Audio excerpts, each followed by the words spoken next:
Radio here on good God, not Blog Talk anymore. Already screwing up on Facebook, YouTube, and Twitch. After 7 years of Blog Talk, some habits are die hard, even though I've been on YouTube for a year. I'm your host, Doug Engler. Joining me in the co-host seat, as always, is our good friend, Mr. Darren Starling. Good evening. Angela is MIA tonight, but that's all right. She'll probably join us later if she can.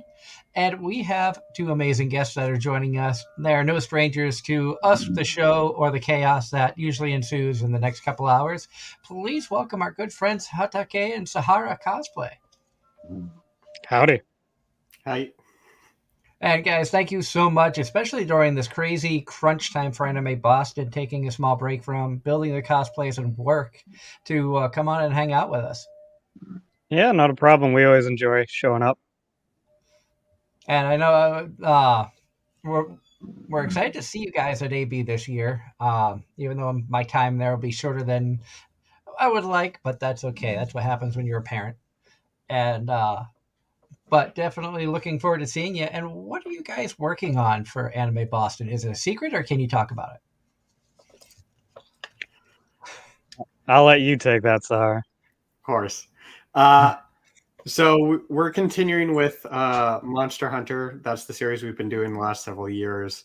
Monster Hunter Rise is kind of the video game series that we've really been into doing costumes. We really like the large, complex outfits and the challenges those costumes in that video game series has. So we are doing 2 more outfits from Monster Hunter Rise. I'll let Hatake get into specifics if he wants. So, going off of Monster Hunter, we've done Otogaron and Master Chef, or as well. Meowscular Chef. Yeah, that's it. So we did that back in like 2019.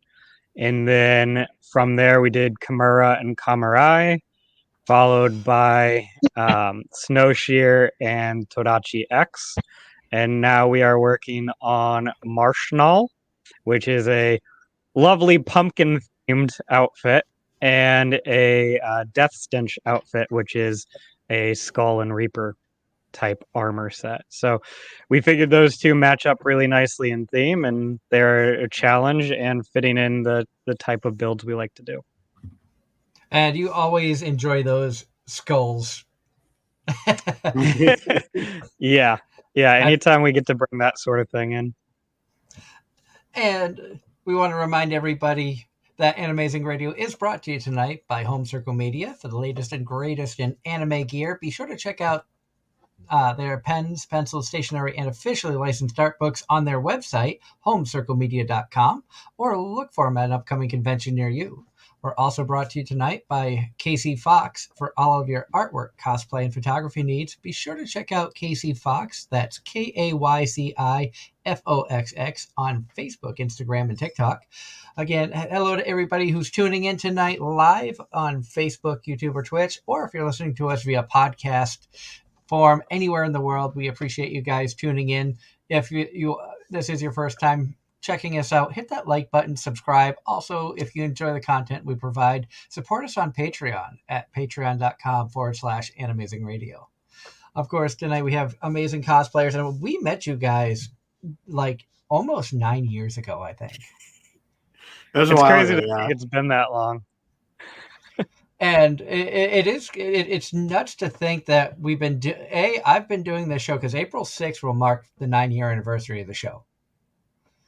And I know we met you probably shortly after we started at, I think AAC was our first real meeting. That's correct. And hit it off. You guys, of course, amazing outfits then. Since then, I think you've won awards at just about every convention we've seen you at. Well, thank you for the compliment. We only do a small amount of conventions a year. We do 2 to 3, and we compete at every convention we go to, and it has been a pretty good run. Sometimes they're major awards, sometimes they're minor awards, but we just enjoy the competition and getting to meet other cosplayers and folks like you guys. Now, with the work that you guys do, and you put a ton of time and effort, blood, sweat, and tears into your creations, and you can tell. What is some of the passion that makes you want to put your best effort in? Um, is it because of the accolades that you've been able to acquire going up? Is it because of the stiff competition? Everybody's getting better every year. Their skills are improving. The outfits they're creating are getting better. Is that something that helps push you to up your game, your knowledge and experience? Yeah, for certain. When we compete, we never go in expecting to win. We always, it's nice to.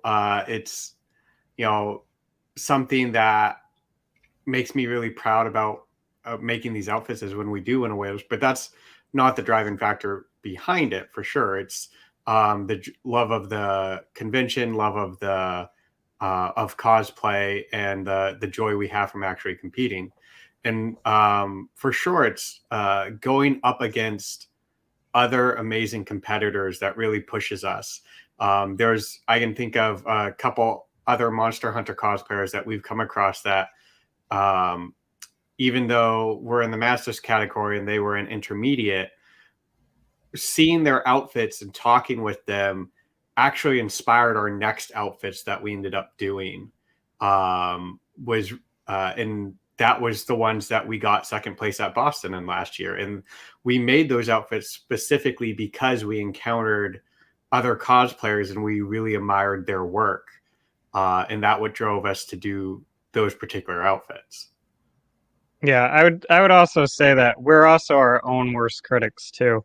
So when we are creating costumes, we're always like, well, this isn't good enough. This isn't going to win anything. This isn't meeting my expectations. And over the years, our expectations have gotten higher and higher as we've gotten better at our skill levels and our talents at what we're working with, because we're all self-taught. Like, we're not artists, we're biologists. Right? We didn't go to school for art. We didn't take art classes even in high school. So everything we do is self-taught, and as we get better and more comfortable in our skills, we are always pushing ourselves. And part of that is our criticism, and part of that is because of our friends who are cosplaying, who we compete against and sometimes run panels with, and we see their work and we meet other cosplayers, and it goes round and round. You really get inspired by other people, and then just that criticism on ourselves to get better and do better as well. What do you think, Darren?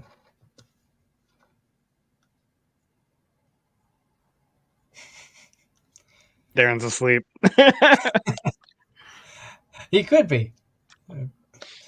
A long week for Darren, including a drive from North Carolina to Ohio and back in one day, and on top of that, all of the landscaping and regular work that he has to do. So it doesn't surprise me if he's zonked. But, I mean, I did wake him up to make the show. So, and here is Angela. Hello. Can you hear me? Yep. HH says Darren died. Quick, send a pizza. Hello, hear me? Hello, Ange. How are you? Good. How are you guys? Currently driving? Yup. I figured it was a D&D night. It is a D&D night. So she took my spot. And from the chat, rest in peace, Darren. And Darren died. Quick, send a pizza. But Darren is back. You say Darren died? For real this time? Sure. Sure I did. All right. I was half knocked out, but I was just like, You gotta stop doing the shows from being surrounded by your waifu pillows. yeah, I know, but that's never gonna happen unless I get an actual computer set up. If you spend a little bit of money on the computer setup and instead of more equipment. You're one to talk. I have a computer setup, so may not be the best, but You True. barely have a functional computer, Doug. hey, it works good enough. You call shenanigans. Yeah, The to be chaos fair, has already begun. What did I miss, if anything? We have been chatting with introductions. Sahara and Hatake a little bit about what their cosplays are for Anime Boston and what drives them to push themselves to be better every year. Are you guys going to be at PAX next weekend? PAX? No, we aren't going to be at PAX. We will be at Anime Boston, April 7th, 8th, and 9th, but we won't be at PAX. We'll be busy getting our competition pieces done. Well, power to you for that, and best of luck. Anime Boston is coming up quick as well. Yes, it is, and thank you. And as we were saying, I've known Hatake and Sahara for about 9 years now. And it's crazy to think that A, I've been doing the show that long, and B, that I've known these amazing individuals that long. And I think only once we had a chance to hang out or meet up outside of a convention. I forget what the reasoning was, but it was like a mall in Hyannis or... Yep, yeah, I met up with you at a mall in Hyannis. I think you had won a contest. Yeah, I think Sahara had won a contest, and I was picking up the stuff. Yeah. And Sahara, I think you also joined us as a co-host for a voice actor interview where I think you said about 10 words total in the whole show. Yes, I was on call that night. So we were having bear issues in a campground. I was on call. So I was paying attention to my phone and co-hosting. So yeah. I think Anthony Bowling was the guest that night. And he was picking on you a little bit, but I see a cat in Hatake's screen. Yes, Ada has decided to join.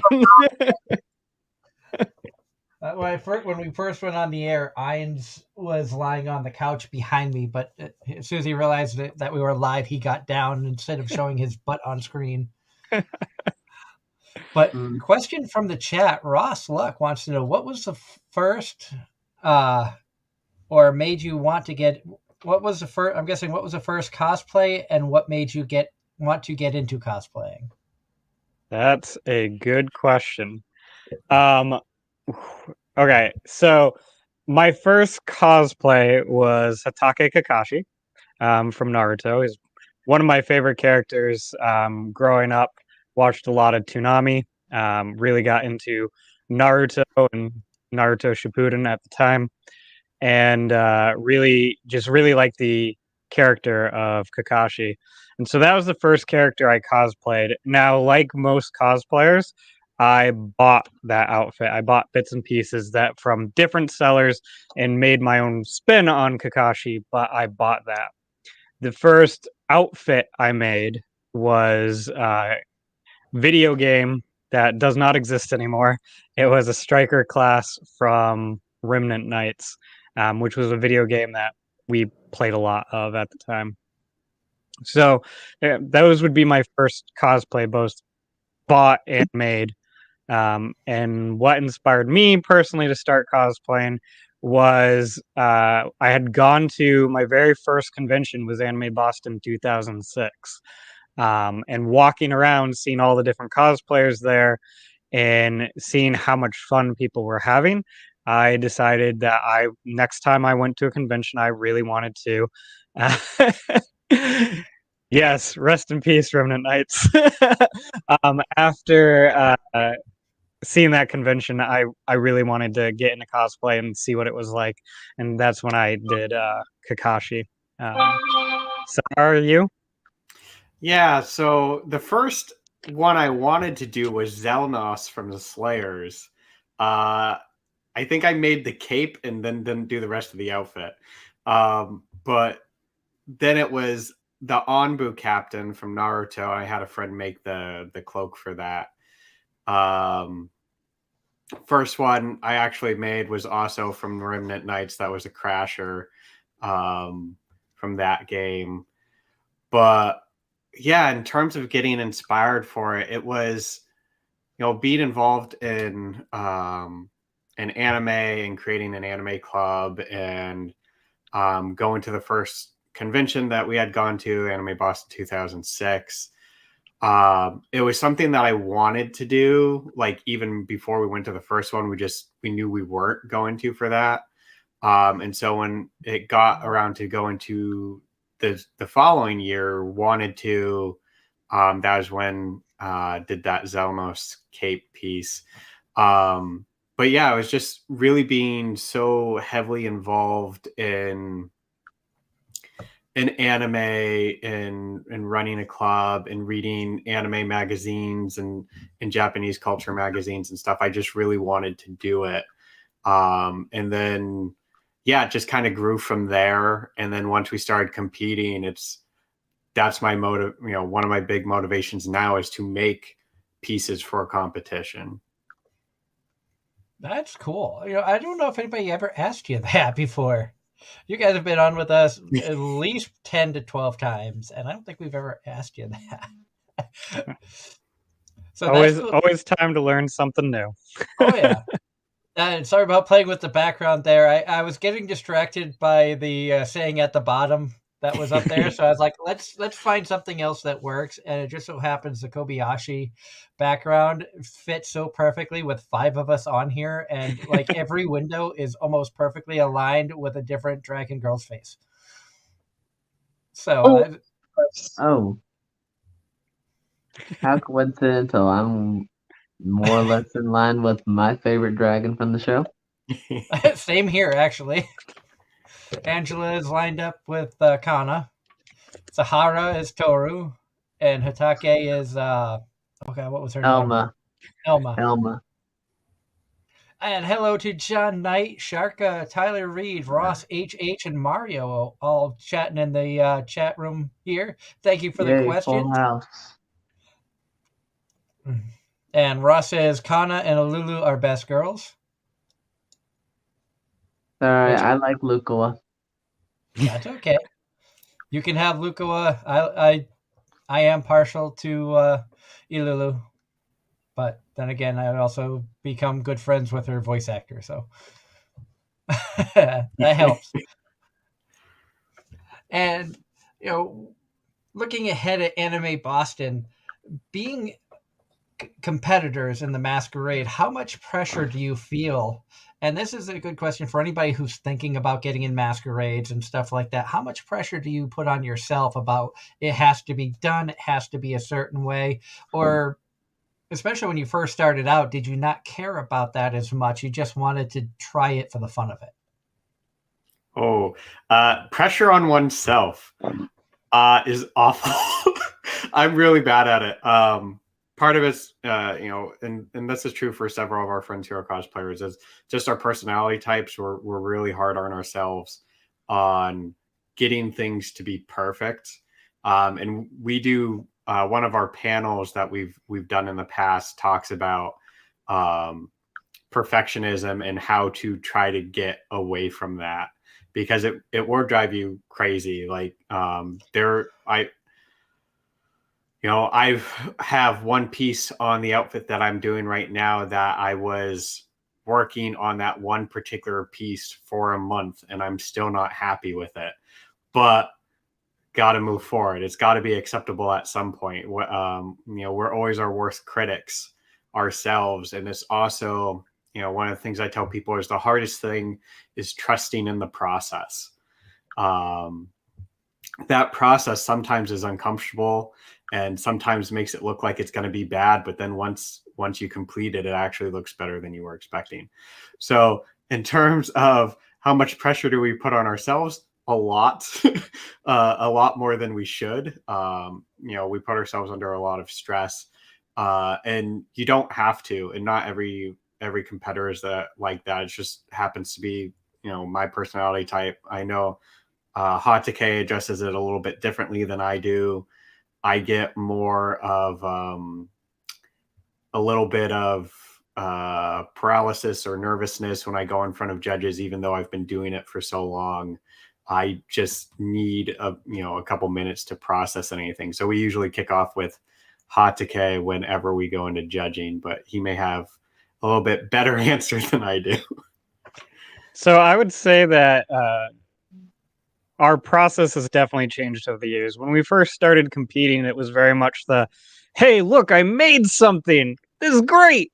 And didn't really think so much about all the nitpicky stuff that would really change whether or not you won awards. And as we started winning awards and speaking with judges and other cosplayers, you really start to get a feel for what it is you need to do to improve your own skills. And it's different for everyone. But we have definitely, over the years, especially when we moved into the Masters division, we definitely put a lot more pressure on ourselves than we used to, because we look at what competitors were last year. We're in a Discord with several of our friends who are master level competitors, and we show each other what we're working on and what it looks like and what our end goal is. And so you see what these other masters are doing, and you're like, oh, that's really good. Now I have to make mine better because I want to win. So you definitely put all this pressure on yourselves. And Sahara definitely gets stressed out a lot more than I do when it comes to these cosplays, just because of our different personality types. And as he mentioned, he does get nervous and a little bit of paralysis right before we go on stage or go into judging, which is normally why I start off with talking so that he can get his bearings and get ready to go, which is great unless you're told by your judges that you only have 2 minutes, and so you have to talk simultaneously about your outfits, which has happened.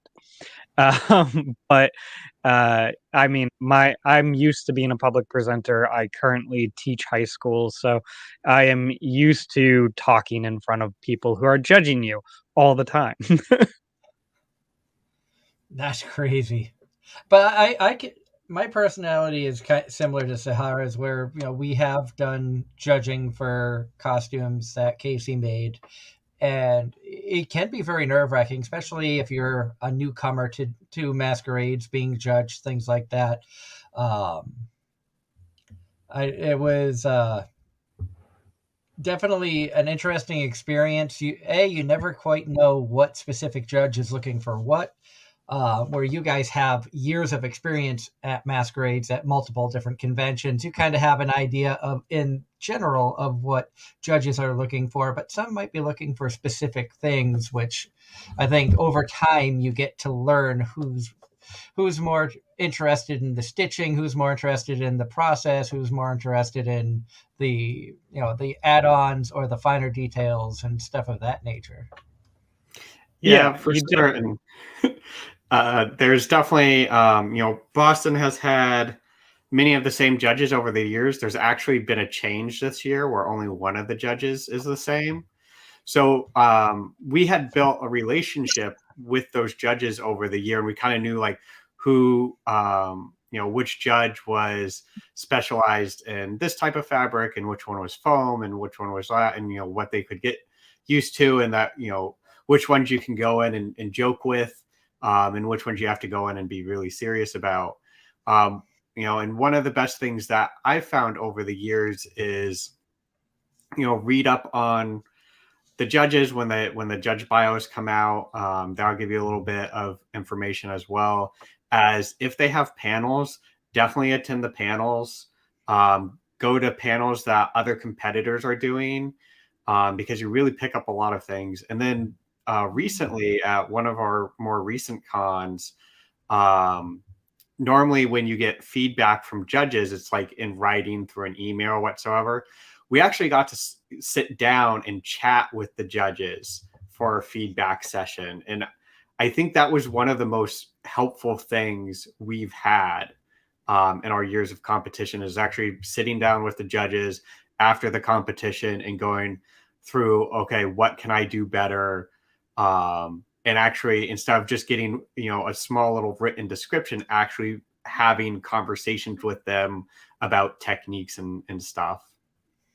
Yeah, I would say that Anime NYC, one of the things that they do really good is they make time for competitors to meet with judges after the next day. So you've already gone through the masquerade, awards have already been won out and handed out, and the judges have taken notes during judging, and they actually sit down with you for 5 minutes and go over what it is you did really well, what it is you could improve on, and give you opportunity to ask them questions. And I think that that has definitely been very, very helpful, especially if you're looking at getting into competing, finding out if there is that feedback session, or even if judges are willing to send an email to the cosplay coordinator, who then sends it out to you so that you get some sort of feedback.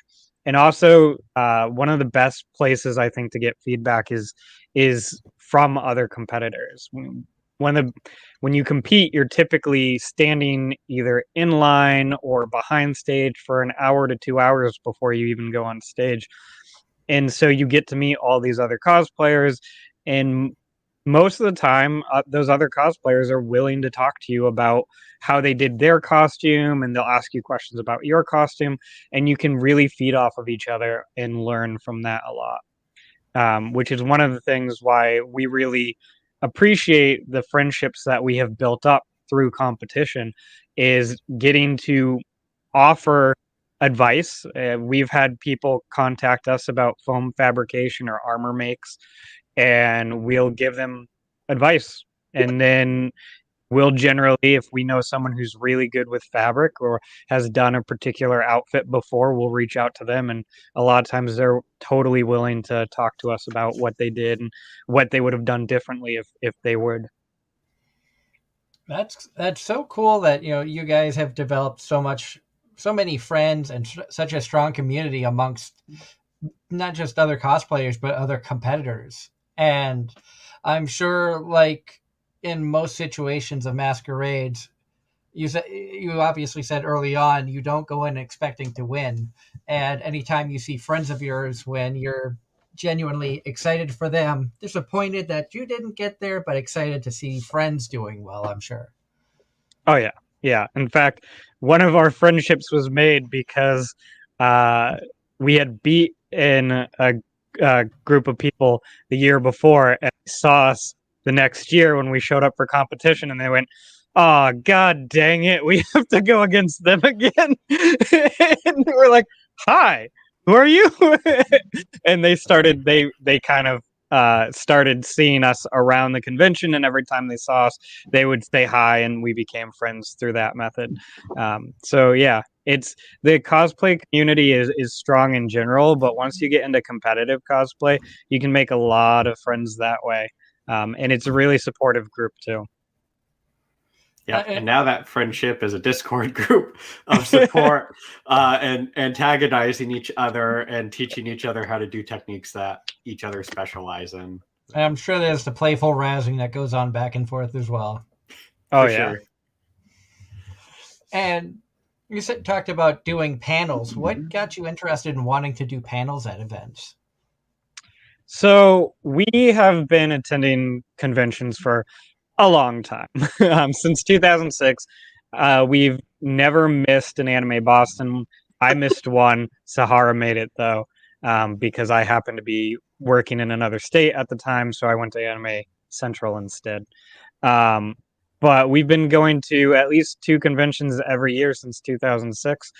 And when you go to those conventions, especially ones like Boston that are really fan-based, you see lots and lots of panels. Yeah, there's the industry panels, and yeah, there's the dealer's room. But a lot of time, at least in our case, we spend going into these panels. Maybe it's to kill time, maybe it's because you're interested in the thing, but a good panelist can really draw you in.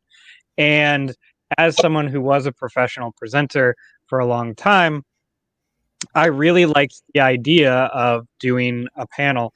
And so we had talked about it several times for a couple of years. And we thought that there's no way, like everything we could think of, like people had done. And then we had this brilliant idea of, well, we're both scientists and we enjoy cosplay, which is an art.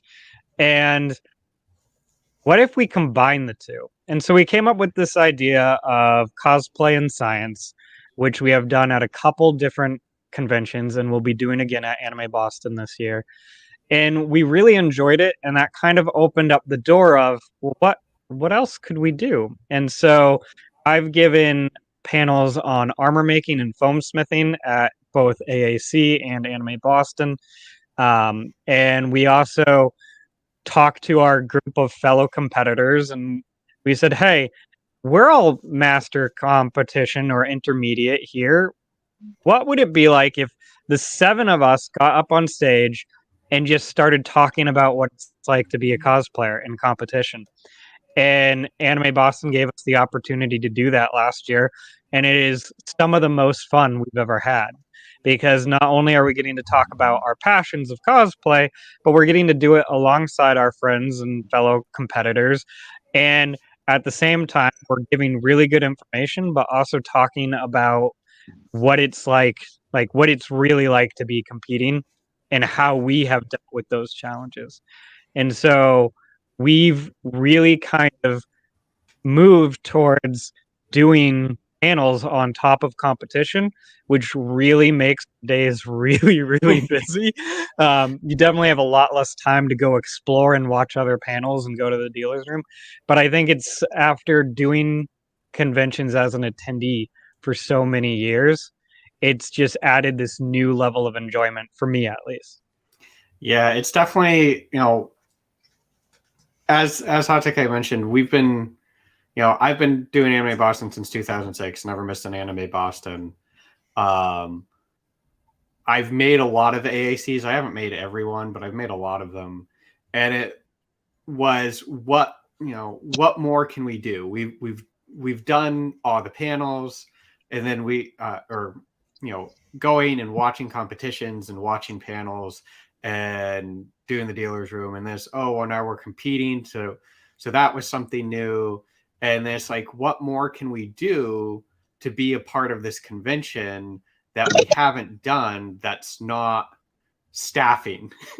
And that was, well, let's try hosting panels. And it is fun. It now pretty much eats up all our time between competition and running panels.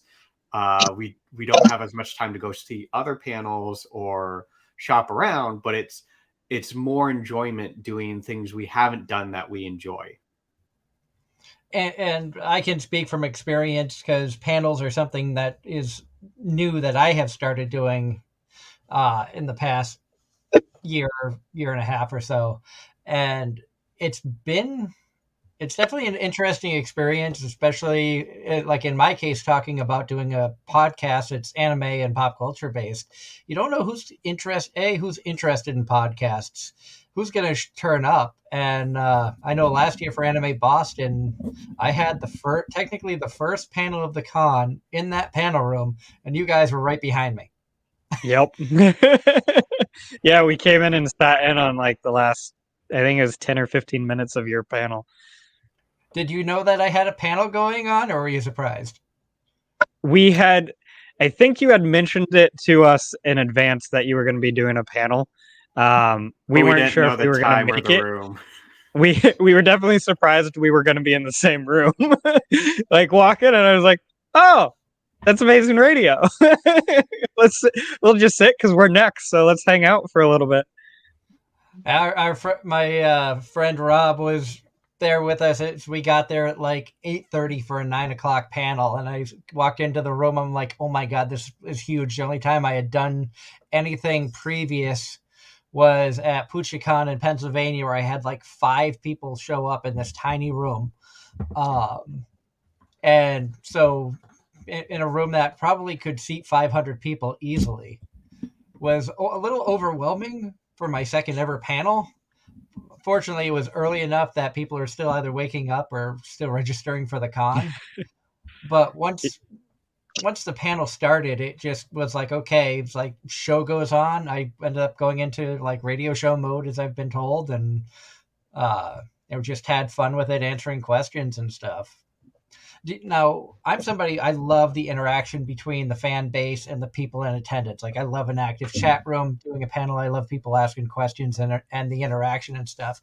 Is that something you guys love about the panels as well, is when you can have people interacting with you guys as a group? So I think this is where Hatake and I get very different opinions on this, because we're two very different styles of presenters. My style of presentation is academic, science-based. So I'm used to giving more, here's a lecture on the species of bat type deal from this research paper, whereas Hatake is more of an interpreter, naturalist, presenter, was nationally certified at one point. So we have two very different presentation styles. So I do like interaction, but I generally like, let me present and then ask me questions afterwards. Whereas Hatake is more like, ask me questions on the fly would be how I would say it. Yeah, my presentation definitely drives Sahara insane. I spent years working in zoos as a presenter, was nationally certified, and did all of these different interactive, different age groups, adults, children, so and teaching on top of that. So I really like the interaction, the back and forth between the audience, and I really want my audience to be both entertained but also engaged and learning. And so I definitely take a different approach than Sahara does, because I like the back and forth questions.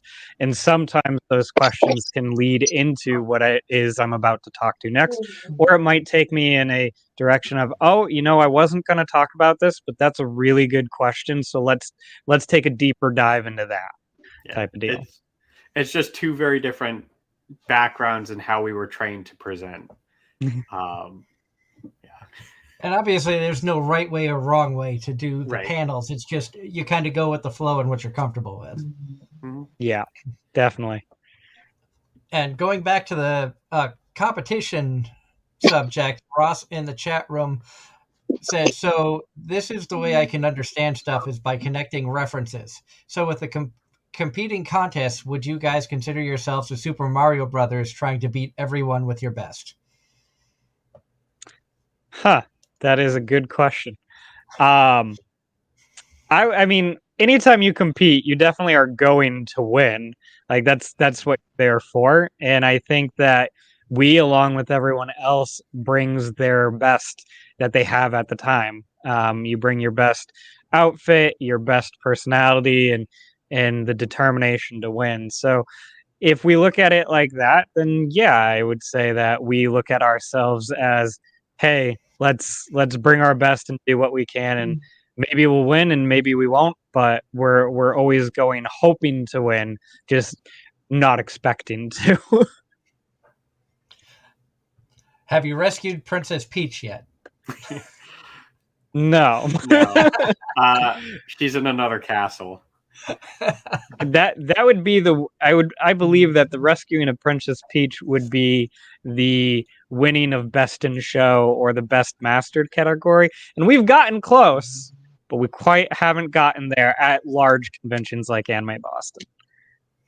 Now, how many awards have you won? I know you guys are very humble, and sometimes talking about the accolades that you've gotten, you kind of are like, I don't care about that. But I'm curious, knowing the success that you've had, how many awards have you actually won? Have you kept count or anything like that? When I do my armor build, I actually show all the different awards we won, because I want to tell people like why I know what I'm doing and why I'm a good resource. And so I always bring up in that presentation, like, this is how many awards I've won. These are the ones I've won, along with reference images of things I've done, so that people kind of understand where my experience is coming from. And I don't know the exact number off the top of my head, but we've won second place Masters division at Anime Boston. We've won second place intermediate at Boston. We've won 3 Judges' Choices awards, I think, at Boston, plus a Judges' Choice Award at Anime NYC. We've won Best Masters 3 or 4 times at AAC, and a couple Best other Judges' overall Awards. at Yeah, somewhere AAC, in there. Judges' Choice. Yeah. So We've won at least one award every year we've competed. with the exception of 1 year. With the exception of 1 year. So, yeah, taking into account that we compete at 2 to 3 conventions every year, we've won at least one convention every year since we've been competing, except for 1 year. Now, being veterans of the convention world and competition world, how have you guys seen things change from before the COVID break to now, where conventions are coming back? 2023, things are almost full swing again. Feels like people are more comfortable coming back out to conventions and stuff. They're easing up somewhat on COVID guidelines and things at most of the bigger cons now. What have you guys experienced from how things were in 2019 and before, as opposed to 21 and now?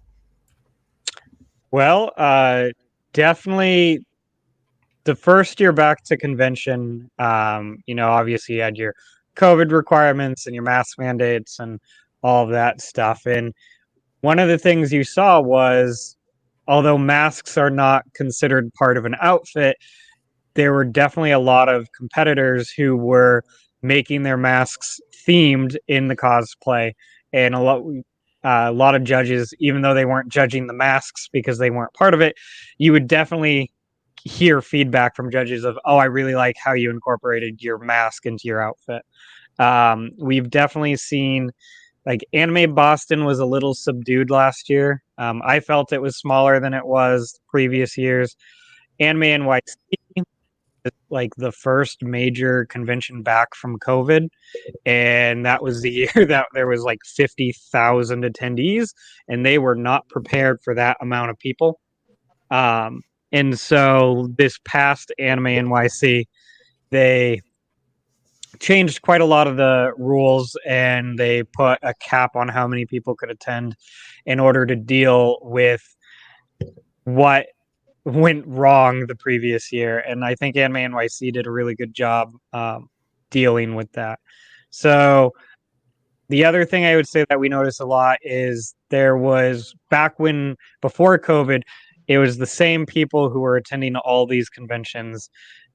Everyone knew what they were doing. They had been to conventions before. They were used to seeing guests and seeing cosplayers, and they knew how to interact. And then there was like this 2-year break where there were no conventions. And when conventions came back, there was a large group of people like us who were like, "Yay, my favorite thing to do is back. I'm so excited." And then you had people who were finally old enough to attend conventions who had never gone before and hadn't been taught how to attend conventions. And these were a large group of people. And so you saw a difference in what the interests were, and just the general overall crowd was different. And on top of that, I'm sure that during the 2 years or so we were off, the anime and other themes in general have just exploded over the past 2-3 years. So I'm sure it reached a wider influx of people than normal. So I can definitely understand the curiosity spike. Yeah. It's there's a whole new generation of convention attendees now that haven't gone through the maturing process of when conventions first started, and so they're kind of starting over.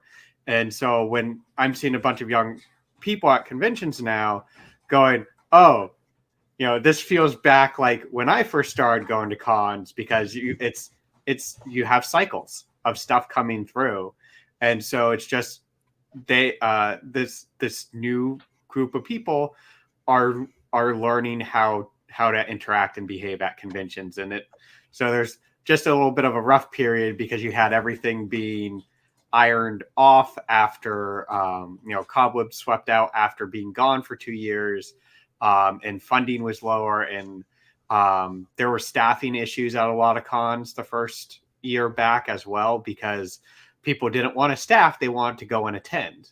And so it was just a little bit rougher. And I think now that things are back for, like, Anime New York City has been back now for 2 years. Boston has been back for 1 year. I think we're start seeing things settling back more into the norm, while incorporating people who are learning, what's all available. We were out with friends the other day, and they were telling us that one of their coworkers' son went to Anime Boston last year, hung around for 2 hours, and then left because he didn't know what was available to do at the convention, because they haven't had the experience of going on and exploring everything that a con has to offer.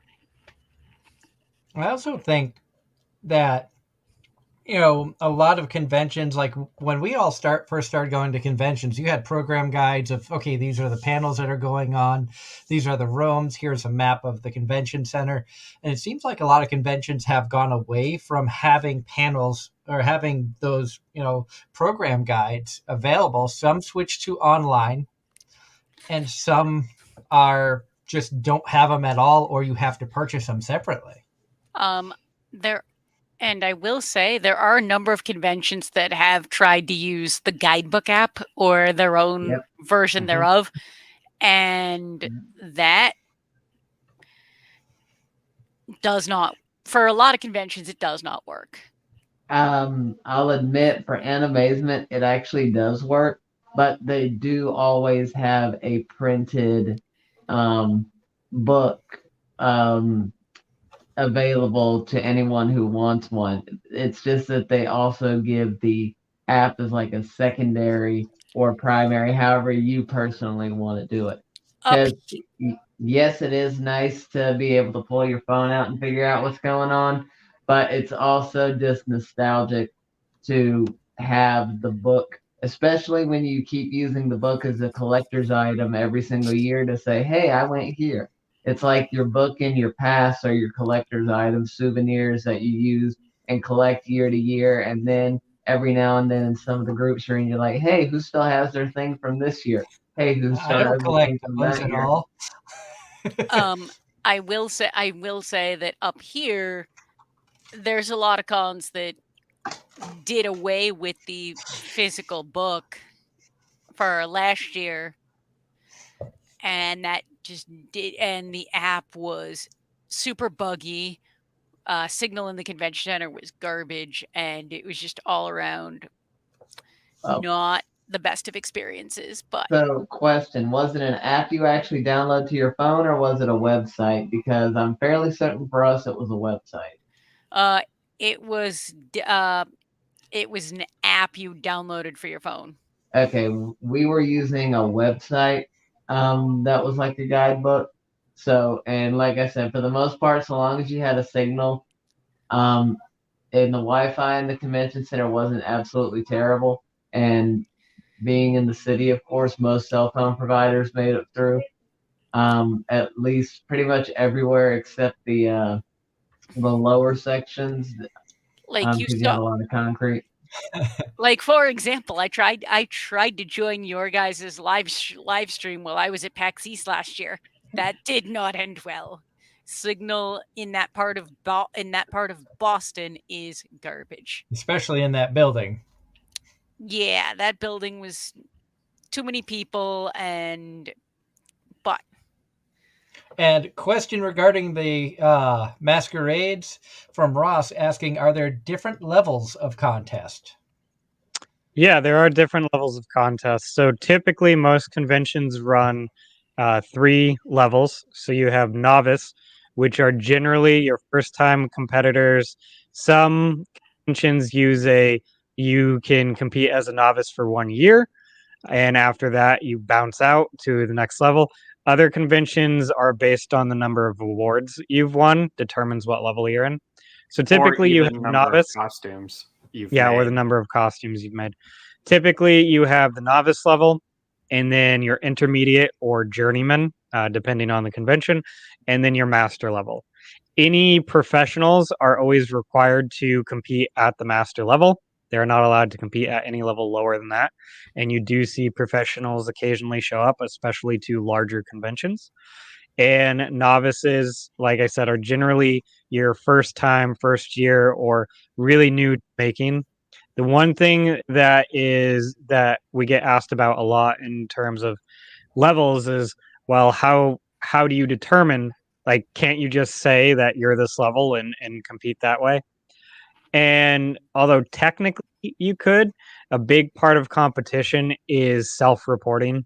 So, for example, Sahara and I have won so many awards that we are required to compete at the master's level. And we have to tell them that. There's no one going around checking how many awards we've won. We self-report that. And that's a big part of competition. And that is expected that everyone in the community knows that you are being truthful with whatever level you are saying you're competing at. And judges will also look at you and go, your outfit is too good to be at a novice or an intermediate. And sometimes they'll actually bump you if they think they need to. But it's a self-reporting thing. And there are typically 3 levels, though occasionally you'll see only 2 levels. Also, like, if you're competing and if you have the same judges for years, they know you, staff knows you, they know what level you should be at. You also have, you're competing often against the same people and within an area. And if if they find out you're competing at a lower level than you should be, they may say something. So there's a lot of integrity to it.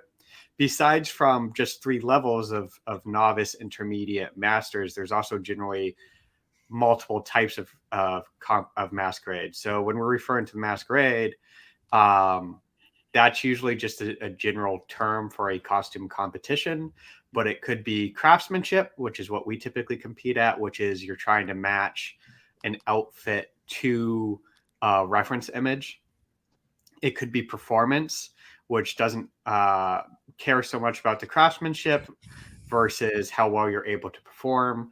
Or it could be a Comic-Con style where you have to not only craft well, you have to stay in character as an MC tries to break you out of character. And you guys have had experience mainly in craftsman, as you were saying. Have you ever wanted to try a performance routine or anything like that? Or we've done performance, Comic-Con, and craftsmanship. I generally prefer just craftsmanship. I like the challenge of trying to match something and doing it in a strong way, which is why we generally do craftsmanship. But we've done performance. We've won awards in performance. And we've done the Comic-Con style and haven't. I'm not the best at improv, so I have a hard time with the Comic-Con style. Yeah, my hat goes off to all those who do performance, because it's tough. Not only is it tough to perform live in front of people, but if you're also making your costume and then you have to find time to not only write a skit, but record a skit and practice that skit to the point where you can do everything without reading it, you just know it from heart. Like, I've never been a big acting person, so I've always been impressed by those people. But like, when it comes to performance, yes, we've done it. We have won an award at it, but it's not really our forte. Our forte is really more the craftsmanship stuff, and that's the challenge we enjoy. And John Knight in the chat asks if you guys have seen the show by Rock. I have not watched it. I know of it. I've seen clips of it. I just haven't. My anime schedule is so full that I haven't watched it yet. Yeah, I've heard of it. I haven't seen it yet. Like Sahara, I have a list of everything I'm currently watching, plus another list of everything I wanted to watch that I haven't had time to get to. I think we all fit that bill. I will say, as I mentioned before we went on the air, I was helping my wife out with a button maker that we bought. Made about 180 buttons today. And to give you a time frame, I watched the entire series of Your Boy Kong Ming and 3 episodes of Kuma Kuma Kuma Bear. So that's how about long 5 it took. hours. What was that? About 5 hours if you got 20-minute episodes, roughly. Maybe 6. Yeah, I think we started it at like 1 and finished about 5:30 or about 6:30 or closer to 7 actually. So that's 6 out. That's about right. And I did not stop to eat anything. I just continued working through the whole time, and a lot of work to get ready when you're vending a con. And of course, we're doing double duty with her vending at Anime Boston, and I'll be there Saturday and Sunday as press. And Angela will be there Fridays, like half the day Friday, Saturday, and Sunday, I think, for as press as well. So, Yep. And I'll be working. and we'll count on Darren to try to get press down in his area.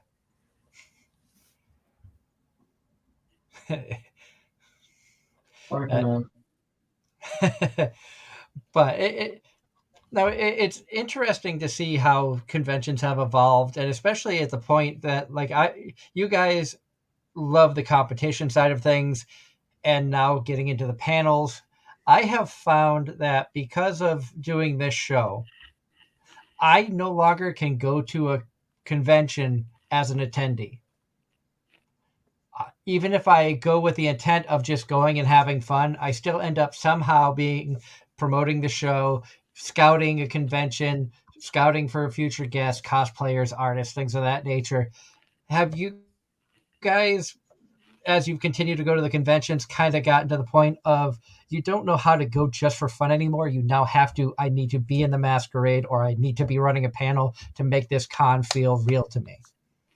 I would say that goes back and forth.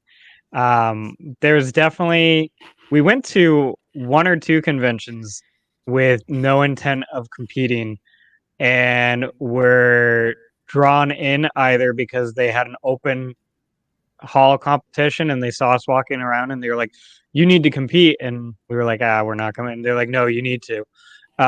Or that year that we didn't win anything, one of the conventions we went to, we didn't actually compete at because we're like, I want a break. I don't want to make anything. And we went and we sat there the whole time going, I wish we made something so we could be competing right now. But that being said, as we've started doing more panels and things, we definitely sometimes you get tired. And like we used to be in cosplay all day, every day for every convention, and we would leave our hotel room at 8 in the morning or 7 in the morning, and we wouldn't go back until 11 p.m. at night. And the last few years, we've definitely been like, yeah, I'm gonna go take a break, or I'm just not gonna wear a costume today. I'm gonna go in street clothes. And there's something nice about being able to walk around in street clothes and not in competition outfit. But we definitely, it's kind of like that hit or miss thing. Like we definitely go with the intent to enjoy ourselves, and sometimes you get drawn in, and sometimes you're like, no, I'm really tired. I just need a break. Yeah, I know for me, it's definitely, I don't really feel right if I'm going to a con and not competing now. It's just become so much part of what I do and enjoy. There's definitely the downside of that where, particularly on the masquerade day, it's like, sometimes you have judging the day before, but often we have judging the day of. So it's getting up, prepping, going to judging, then just hanging around until competition, then competing. And so you miss a lot when you're doing that. And so, yeah, definitely during the convention, you're like, I didn't get to go see these panels I wanted. I wish I had more time to do things. But, when that year where we went to a con and didn't compete, at the end of the con, it was definitely, I am so upset that I didn't compete because it's become such a part of going to conventions for me. So like Hatake says, the last like 2 years we've definitely spent more time not in costume than we used to, but the costumes that we're wearing are much better than what we have in the past. And it's just I'm hot and tired and old. And I'm tired of sweating in this outfit, so I'm gonna go get out of it for a couple hours and then get back in. Yeah, cosplay in your 30s is way different than cosplay in your 20s. I can definitely attest to that. And not that I competed, but cosplaying. And at the time, my hair was very long and is very thick on top of under a very thick wig. And I literally almost gave myself a migraine because I had an entire knot of basically what amounts to an entire knot of hair literally like right here and the very heavy wig, and then I basically took my wig off to eat, and it's like, oh, that's why it felt like I was getting a migraine, because my hair all piled in one spot. And it doesn't get any easier when you hit your 40s. I'll tell you that. No, it does not. No, I never had the chance to cosplay in my 20s. I didn't start going to cons until I was in my 30s. Hattie and Skull in the chat is commiserating with us here. Gone are the days of 13-hour days in a competition piece. Hi, Haiti and Skull. So Haiti and Skull, we will be competing against Anime Boston. they're both good cosplayers. And Tyler Reed also asks, do you think you will continue with your Monster Hunter series, or do you think you may swap after your next con, possibly Jackalope themed? So we've really enjoyed doing Monster Hunter. This is outfit 5, I think, of Monster Hunter. And every time we do a Monster Hunter outfit, we are always like, this outfit is absurd, this weapon is ridiculous, but that's what we love about Monster Hunter, is all the detail and the absurdity of the outfits. If Monster Hunter came out with a Jackalope themed monster outfit, I would totally make it, because jackalopes are awesome. Yeah, so Tyler, or Decky as we know him, is a friend we used to play Remnant Knights with. So the jackalope thing's an inside joke from him. But yeah, it's we really like doing Monster Hunter. We're one of our friends is trying to convince us to do Fate Go for Anime New York City. So you never know. We what it comes down to is choose outfits that you enjoy doing, and right now that's Monster Hunter for us. And then go ahead. There's another Ross had another question in the chat unrelated to this. Is it hard being scientists and cosplayers, or did you find a balance between the two, or are you still trying to find that balance? That's a really good question. Sahara, you want to take this first? So, I mean, this past year has been really rough with it. Just lots of things between illness and injuries and work, and trying to do. I think I did 4 cons last year. It was really rough, and that's continued into this winter, spring, whatever you want to call it, in prepping for Anime Boston. But for years, I've always had a good work-life balance that's really allowed me to work on while being a scientist and cosplay. I just never really had a problem. It's only been recently, and that's just because I have a higher position in my job now, and that requires more responsibilities with things. Is that where you were trying to go, Hatake? Well, I mean, you and I both have different experiences with it. I I mean, I've had a career change in the last year. I went from being in captive wildlife management to I now teach science at high school. And so, I mean, I'm dealing with just the change of career. And I think both Sahara and I have always, because we grew up when being a nerd was not cool, liking anime was not cool. Now it's a lot more mainstream, but when we grew up with it, it was you hid the fact that you were a nerd or you hid the fact that you liked anime because sometimes even the nerds made fun of the people who liked anime. So we definitely grew up in this time period where you just didn't talk about it.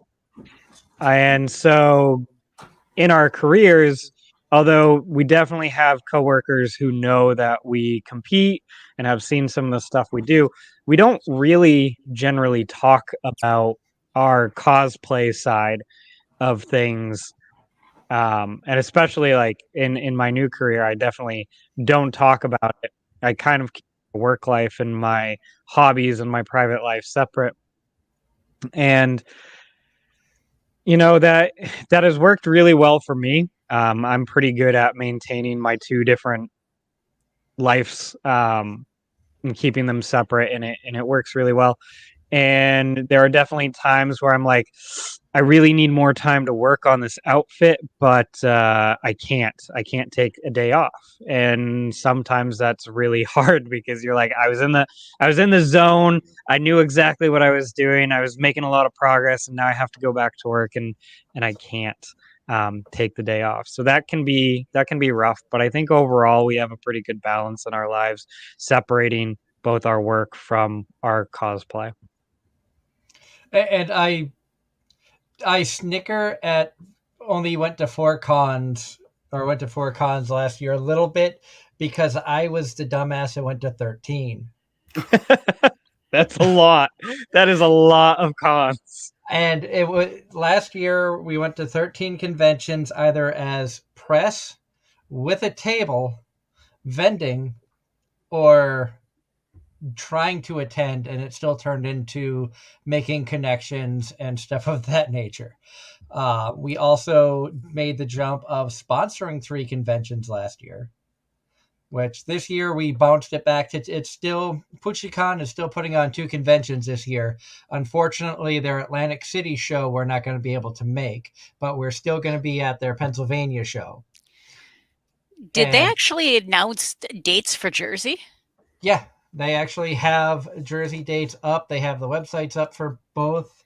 Because I know one's in October. When's the other one? Atlantic City, May 13th and 14th. PuchiCon, Atlantic City. They've also announced Leah Clark is going to be. Because that went up recently. Because I remember we talked about it not too long ago, and the Jersey date hadn't gone up yet. So guests currently announced for PuchiCon Atlantic City include Leah Clark. Damon Mills was just recently announced. Brian Beacock, I think his name is. I'm not sure who he is. The font that they used for these is horrible. I just know Damon Mills and Leah Clark because we've seen them at multiple conventions and have chatted with them. And they have a couple other guests. You can go to puchicon.com. That's PUCHICON.com. And they have information for both their conventions in Atlantic City and in Pennsylvania. The Pennsylvania Con, which we will be in attendance at, is October 21st and 22nd up in at the Camelback Resort in the Pocono Mountains. And I attended there last year, and that was the first con I ever did a panel at. In fact, I did two panels at that one, including a live show right after the masquerade, where we sat down with a couple of winners from the masquerade. So that was kind of fun. The other con that we sponsored was Rail City Fan Fest up in St. Albans, Vermont, which we are sponsoring them again this year, and have a little project in the works, which hopefully comes to fruition after talking with the individual. They have to double check with their new agent to make sure that no contract violations will occur if they come up, but it'll be definitely be interesting and a lot of fun. That sounds exciting. And then, of course, had tables at both PucciCons, Rail City. We had a table at Anime and one other convention. I forget what the fifth con was. Press at Anime Boston, press at Kineticon. The one that surprised me, and I held the badge up for that a little earlier, press at Colossal Con East. We found out a week and a half before the con we got approved. Wow. Which at that point we figured that we hadn't been approved because we hadn't heard anything, so we weren't even fully committed to going. Oh, the other con that I had to table at was Vermont Sci-Fi and Fantasy Expo, which we'll be tabling at the end of April as well. So April, I've got 2 cons. June, I've got Rail City, and that'll be the last convention before we move to Pennsylvania. And then after the move, I've got PucciCon, which Casey is looking at vending AAC instead with a friend. So we may have double duty at 2 conventions. Which busy schedule. So so when you're like 4 cons, I'm like, that's gonna be this year, and it feels weird that like we're not going to Kineticon because that's right around the time we're moving. I thought about going out to Northeast Comic Con last weekend in Mass and was like, nah. Originally, I was going to do that, then canceled that for a concert that was supposed to be going on this past Thursday, which also got canceled. And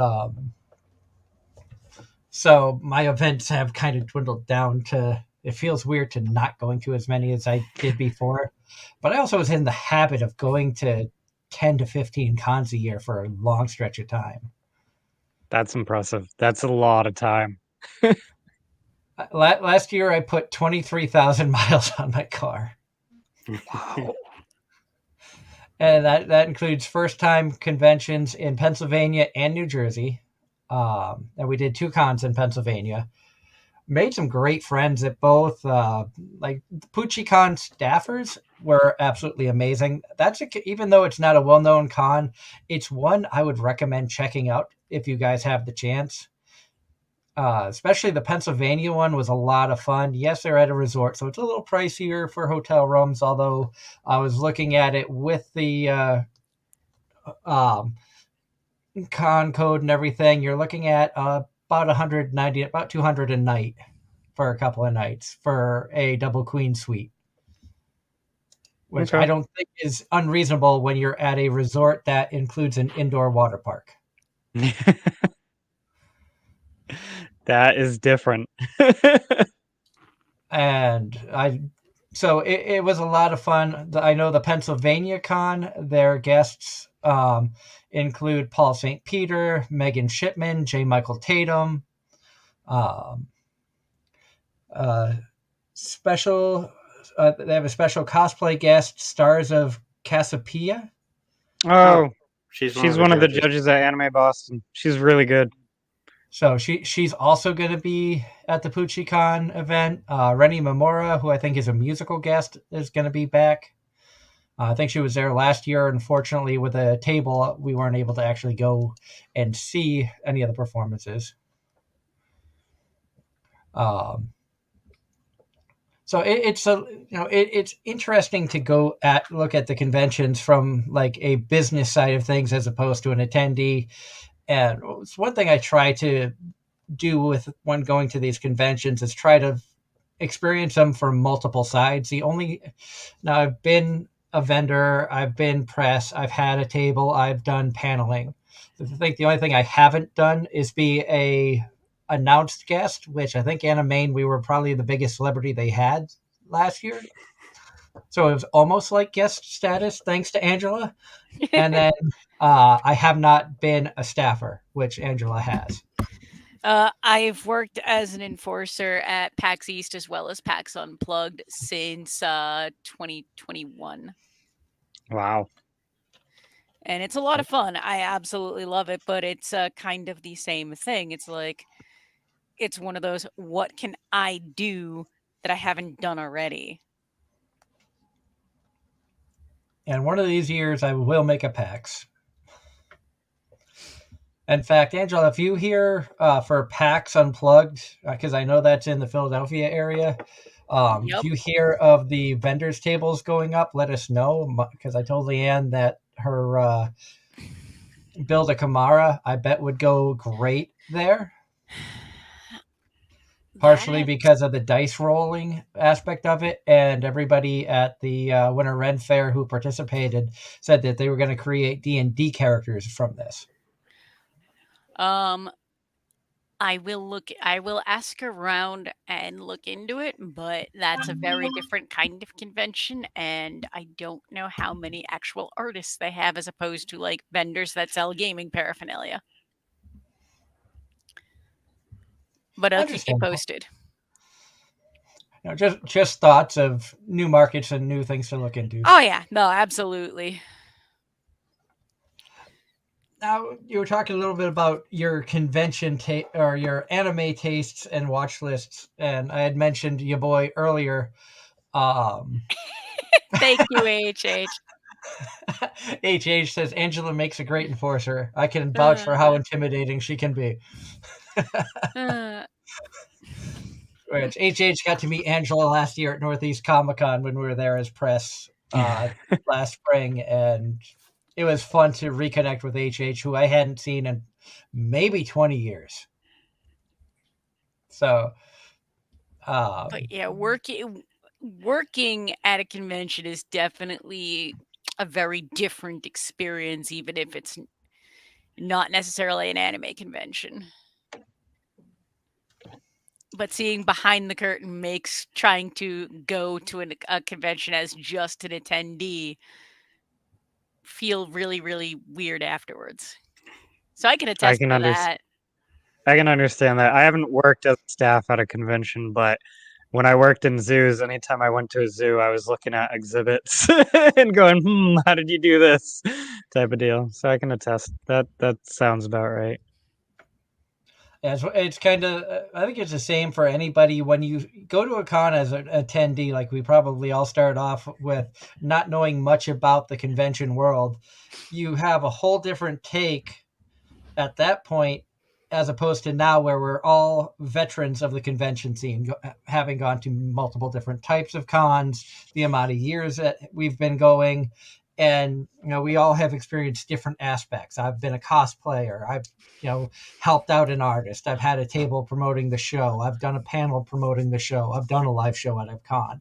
And so then you go back to a convention and you're like I find myself watching the staffers. Okay, how are they interacting with the vendors? How are they interacting with the guests? How are they interacting with the attendees? Things of that nature, which I never would have thought of before. But I kind of watch that stuff and watch how keep an eye on, I people watch and see how people are enjoying the con, getting a good feel. Okay, does this con feel welcoming, or does it feel stressful, or things of that nature? And I never thought about that before. I'm sure you guys don't look at cosplayers the same now as you did back in 2006. No, we definitely look at cosplayers differently. Yeah. Now, if you could go back in time and give yourself advice, what advice would you give yourself? Start competing earlier. Yeah, would have started competing earlier. It's funny you both are start competing or in unison. You can tell that they're brothers. But I was going to talk about you're getting into talking anime a little bit. What are some of the shows that you're currently watching? Oh, let's see. Well, we were watching The Imminence and Shadows that wrapped up for this season. There's a lot of isekai this season we're watching. Angela's shaking her head out. We watch a lot of rom-coms as well. There's a lot of rom-coms and slice of life as well. So. Yeah, the angel next door, Tells Me Rotten is really cute. There Farming you life. go, Man. Jared. Someone agrees with you. Yeah. Farming life in another world is pretty. It's relaxing to watch. Farming life in another world. I've seen people refer to Farming Life in Another World as the anime version of Farmville. Yeah. And Yeah. I'm Pretty like, much. I can totally see that just at a harem. Tomo-chan. Tomo-chan is a girl. It's a good show. I was reading the manga years before it came into an anime, so I was happy to see that. Bochi the Rock we watched last season, and that was highly entertaining. Now, did you know of Bochi the Rock before watching it, or were you like me? I was like, this kind of looks interesting. All of a sudden, there's hype that came from out of nowhere. Heard nothing about the show, and then it suddenly started getting hype about 3 or 4 episodes into it, and that's what made me want to check it out. Some of the YouTubers that are big in anime were like, I watched this show, and it actually is good. I didn't know much about it, and that drew my attention to it. So we didn't know much about it. We saw a lot of memes, and then connected the memes to what some Anitubers were saying and recommending, and then watched it. I was like, yeah, that was a good choice. We're watching like 15 or 20 shows. Vinland Saga is one. The farming arc.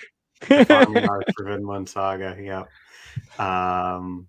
Man, I'd have to pull up my list to see what I'm actually watching right now. Are you watching By the Grace of the Gods? Yes. Yes. Season 2. Yep. Thank you. That has been so good. And I am so happy that they kind of kept the flow and everything the same from season 1 into season 2, where a lot of times you'll see things change a little bit.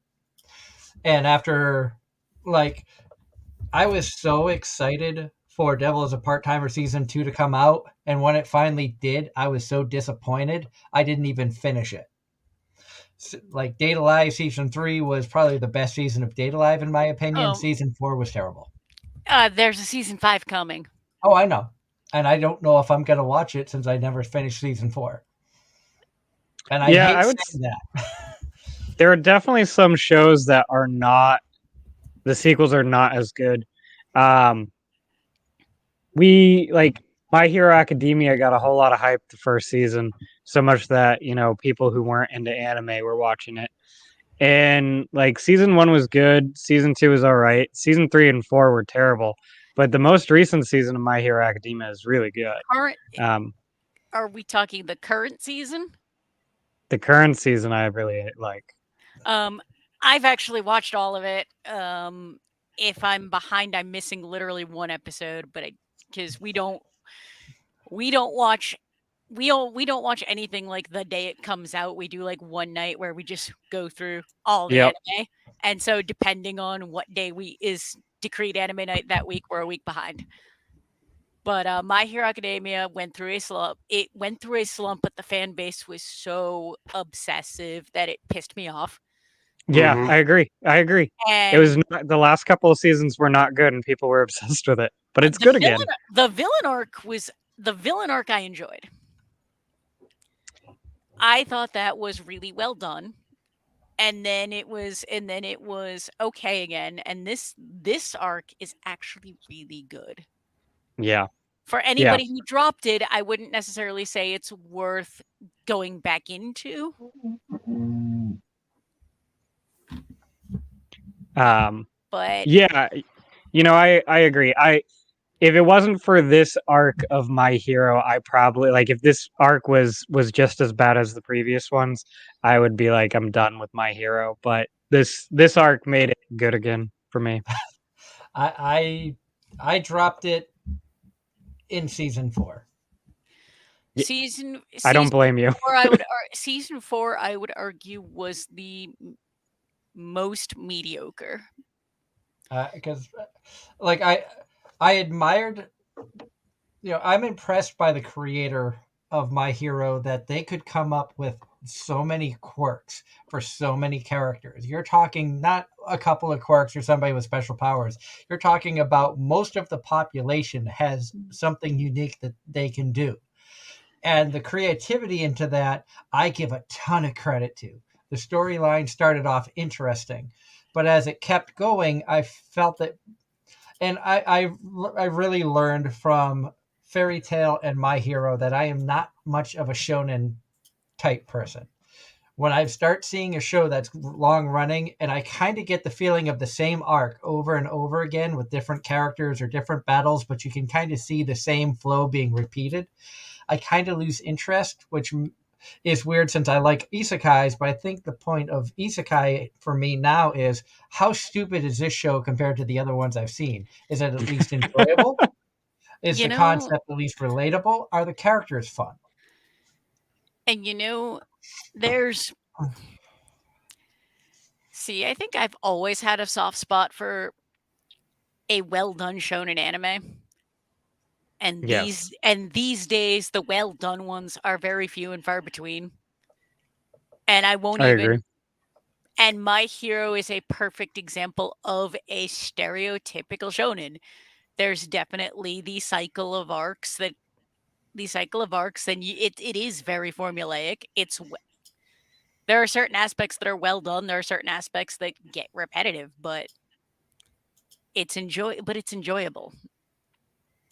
And isekai as a genre, I've just never liked. There's too much of it these days, and I have yet to find why there's so much. Everyone loves it so much. I Isekai is a tough one because it used to just be fantasy. Like that used to just be fantasy anime, and then the isekai name came out, and Like, give me a good fantasy, but let's not have it be bad isekai. yeah, I agree. chilling in my There's a lot 30s. of really bad. There's a lot of really bad isekai out there. There's some good stuff though. Chilling in my 30s after being fired from the Demon Lord's party or Demon Lord's army actually has been really good. It's not an isekai. I've enjoyed the storyline. Um, it might have an isekai feel to it, but it's 100% fantasy. It's not reincarnation or anything like that. And I think one thing that a lot of people are drawn to in these isekais is just the concept of being reincarnated somewhere else. Reincarnation has been something that, as a species, humans have thought about and wondered about for years, even centuries. So I think anime bringing up the option of, okay, well, we could be reincarnated in another world as a children prodigy, a slime, a vending machine, a sword. I'm waiting for the toilet one to come out because somebody's gonna be like, that time I was reincarnated as a toilet. After years of taking crap in his everyday life, he's now literally taking crap. Just no. That's coming somewhere. I know, and it's not even. I suppose really this boils down to just the ones I suppose really it just boils down to. I think also it goes into the mind frame of where you're already like another isekai. This is probably going to be bad like the other ones I've seen. So you've already preconceived a notion of you're not going to like it. So you're not going to give it a try. And then there was a case of like Aho Girl, where you happened to watch it at a time you needed something mindlessly stupid that you could just relax your brain after a stressful week. And I think that's what some of these isekais are for people, is a lot of them are just mindlessly stupid tropes that you just sit back and enjoy and not take too seriously. I gotta say, if you're looking for an isekai that doesn't feel like your stereotypical isekai with all the overpowered tropes, the Saga of Tanya the Evil is by far my favorite isekai. It is a show that I did not think was going to be good when I heard the name and when I saw the art for it. And I sat down and I watched a couple of episodes of it. And not only is the series fantastic, the movie is really good. And there's supposed to be a second season coming out. And then they went along and added it to Isekai Quartet. I think I heard that there was another season of that. I think that's one of the ones I actually tried and did not grab me. Wasn't bad, just not for me. I loved it, which a lot of people were surprised when they're like, "Oh, you like isekai? Have you seen Saga Tanya the Evil?" And knowing the animes that I typically watch, that is not something that I would normally pay attention to. But because of Isekai Quartet, I've actually gone and watched every series that's in the original Isekai Quartet of the 4 originals. And Tanya the Evil is probably my second favorite of the 4. Right after Which one's your favorite? Konosuba. Okay. I mean, I only have 3 figures of Megumin up on the shelves up there, which you can't see, but No, I tend to. I suppose, as a general rule, I tend to like a lot more of the drama, a lot more of the psychological stuff, the out there stuff, and the occasional slice of life, the occasional romance. There you go. And a couple of comments in the chat room. Question from Ross says, there are 2 animes coming out soon. Here's their titles in the question. I want to know, if it was to happen to you in real life, would you rather have 100 girlfriends that really love you or bad girls that fall in love with you? I'm lost on that question. So there's light novel. I believe animes, they are both based on light novels, and they are animes that are going to be coming out. One is titled "100 Girlfriends That Really Love You," and then I think there was another one that were bad girls that fall in love with you. That's light novels. Yeah. And then I suppose the next question: have either of you seen Bofuri? Yes. I really enjoyed the first season of Bofuri. I am not caught up on Bofuri season 2 because I kind of got bored with season 2. Oh, but come on now, Syrup is best side character ever. I really enjoyed season 1. Season 1 was good. Season 2 is just as adorable. And you need. Did you see Maple get tentacles? Yes. And the memes that came from that. Yup. They turned it into a moe hentai, Although I think like the best comment in there was right after Maple beat that squid monster and gained the ability to turn her arm into tentacles, was just Sally coming back to the guild and being like, "Hi Maple, nice tentacles," and just keep walking like nothing was weird, and then stop. And then they just cut the show there, credits. No, they had the chat. They had the chat clip. going. Yeah. John John Knight's asking you guys, what's your favorite dub anime? Ooh. I mean, I watched both subbed and dubbed versions of anime. Some I prefer dubbed, some I prefer subbed. I'm trying to think of some of the ones that the dub is really good. So older school, there's that gangster one. What is it called? Bakano? Yeah, Bakano. The voice acting in Bakano is really good. I also, more recent, I really like the dub of Kaguya-sama Love is War because the really narrator, the narrator is so good. I have not seen that yet, although Darren has been trying for a long time to get me to watch it. He's got that one, and then there was a Komi Can't Communicate was another one he's been wanting me to check out. I think we all have that long list of shows that we want to check out, but life, universe, time, work, everything just doesn't allow us to do everything we want to. Not limited to anime. I have lengthy watch lists on literally every app on our Apple TV. I have a lengthy watch list for Crunchy. I have a lengthy one for Netflix, Hulu, Disney.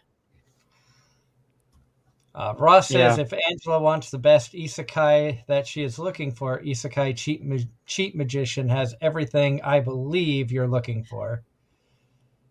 What Ross? What provider is it on?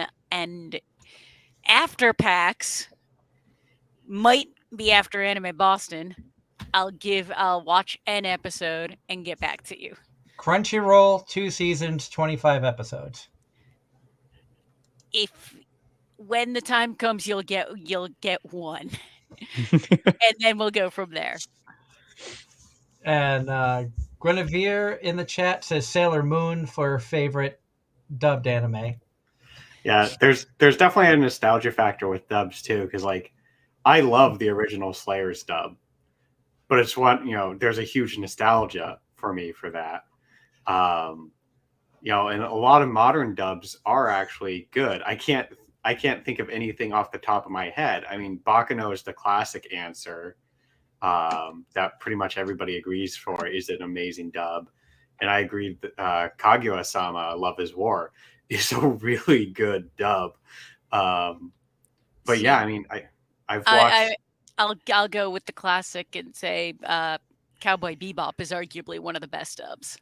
Yeah, that's really good too. Ghost Stories. That's for an entirely different reason.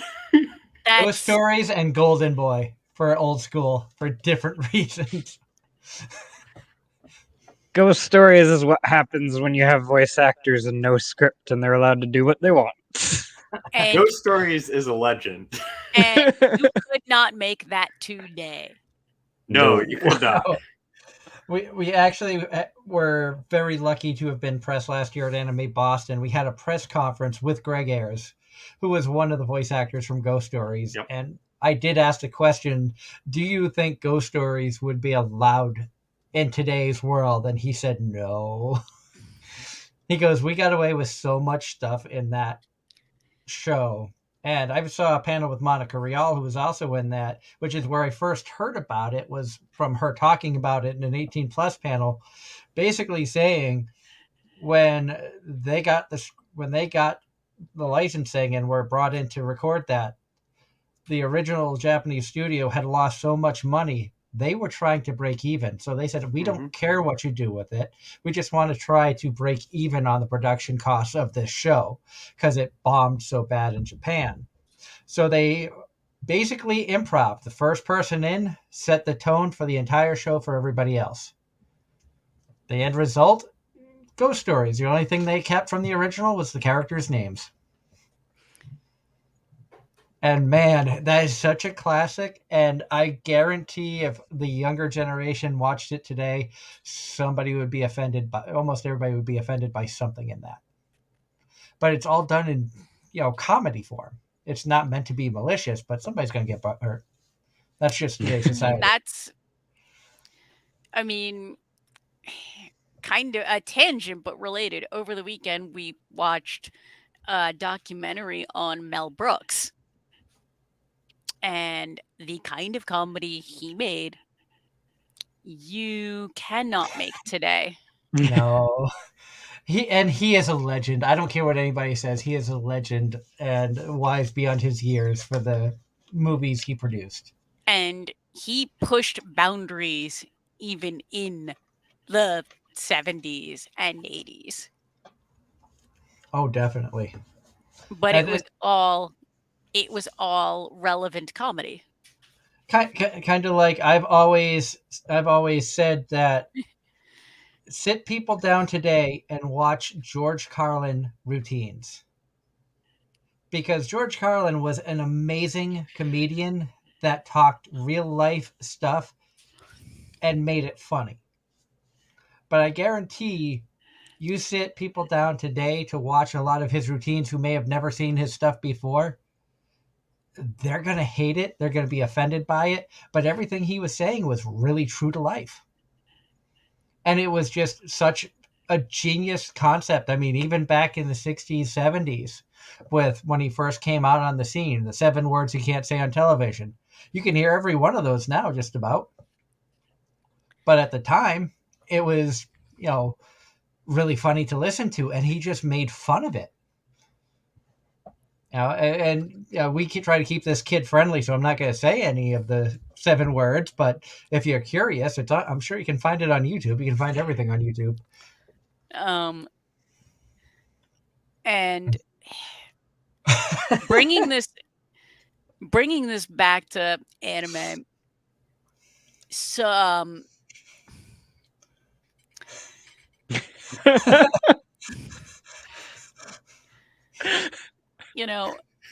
these days there is something for everyone in terms of anime.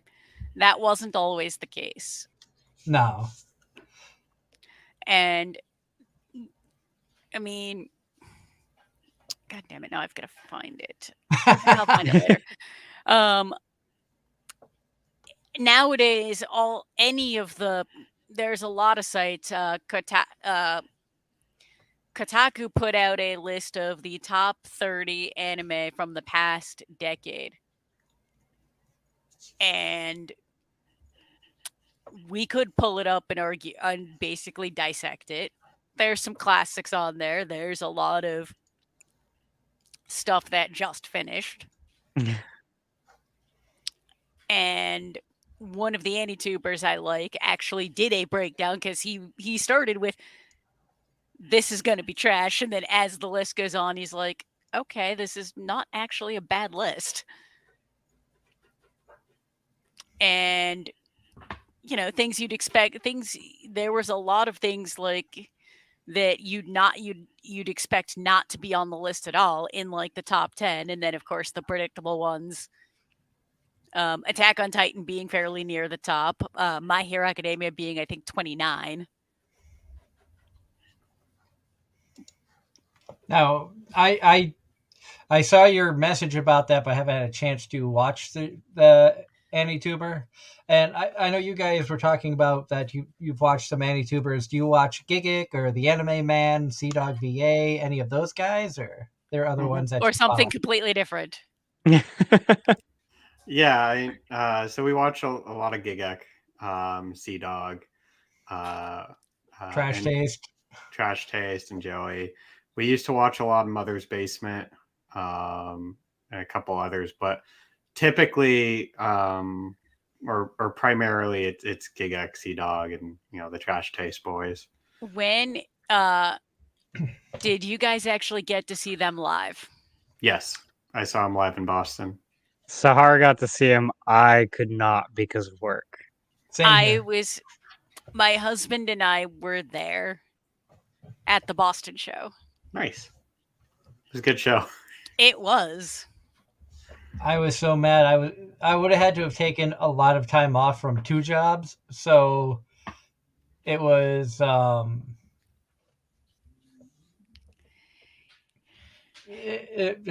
I wish I could have seen those guys. I may never get the chance to see them in person, but if that, I mean, we talk about them enough on this show that at some point maybe they'll reach out about coming on, or they'll make fun of us on their podcast. Who knows? But I do enjoy the content they put out. I kind of like lunch breaks at work. I'll watch the Trash Safe podcast, and usually throughout the week I'll be caught up before the next episode drops. I know that Gigic recently put a video out with his wife Sydney about a sister tier list. Did you guys see that one? I've seen the listing, but I didn't watch the episode. Sydney had a Freudian slip, and I guess it was a live stream. I saw the YouTube version afterwards, but I guess it was a live stream, and Sydney realized what?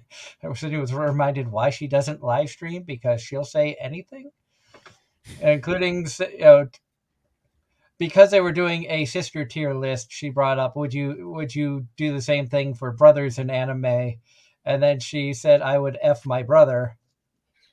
Speaking as Gigic, per se, but the way it came out, everybody's like, wait, what? Because she actually has a brother. Mm-hmm. So it was one of those cases of YouTuber makes a mistake. And that was brought to my attention from a VTuber, Iron Mouse, who was reacting to memes and stuff from the internet.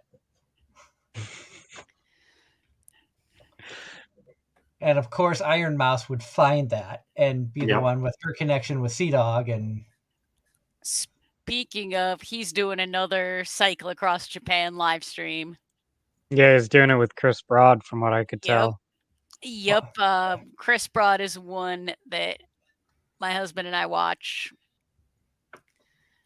Yeah. Yeah, we really enjoyed Abroad in Japan. We and- planned part of our Japan trip around his yeah, episodes. yeah, when we went to Japan. That was gonna be my next question. I was lucky and we got to go in 2018 to Tokyo. So we went March 2019.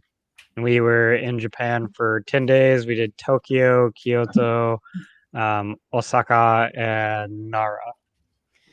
We did 14 days in Tokyo with day trips to Kyoto and Nara.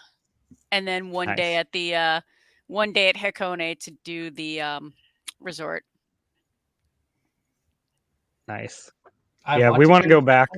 I want to go at some point, but you need a passport first. I know. I need a lot of things. And we've including already mental health, but that's besides the point. we've already started planning our next trip.